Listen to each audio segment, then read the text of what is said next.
बात है, मुझे लगता है कि उसके ऊपर गौर फरमाना नहीं चाहिए। हमें ये गौर फरमाना चाहिए कि हम कैसे क्वालिफाई करें, भारत कैसे क्वालिफाई करे, और अगर करता है, और जो मैं उम्मीद करता हूँ एक बार पाकिस्तान दोबारा मिले इंडिया को, चाहे वो फाइनल में मिले या फिर कहीं और मिले, जहां भी मिलेगा मैच अब होगा ना, तो फिर देखते हैं कि कैसे किसने किसको कहाँ धूल चटाई थी, क्योंकि ये क्रिकेट है। अगर आपने एक बार हमें हराया है तो टीम इंडिया, मुझे अभी भी, जो मैं पहले मैच से कह रहा था कि ऐसी टीम है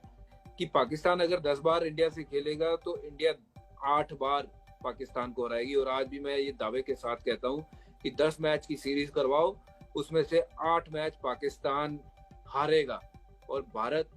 10 में से 8 मैच जो है वो जीतेगा। तो ये सब चीजों में पढ़ना ही नहीं है कि वो क्या बोल रहे हैं। जो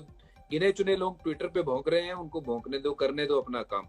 हमें कोई लेना देना नहीं। वो अगर फाइनल में मिलेंगे तो हम दिखाएंगे भारत क्या कर सकता है। नहीं, और मुमकिन है कि मिल भी जाए, क्योंकि किसी टूर्नामेंट की शुरुआत भले ही कितनी बड़े मैच से हो ना हो, लेकिन फाइनल में तो ये अगर मुकाबला हो जाए, क्योंकि अब तो